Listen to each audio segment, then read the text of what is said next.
వెన్నెల దీపం కొందరిదా అడవిని సైతం వెలుగు కదా వెన్నెల దీపం కొందరిదా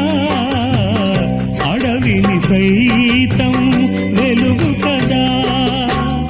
ఎల్లలు లేని చల్లని గాలి అందరి కోసం అందును కాదా ప్రతి మదిని లేపే ప్రభాతరాగం పదే పదే చూపే ప్రధాన మార్గం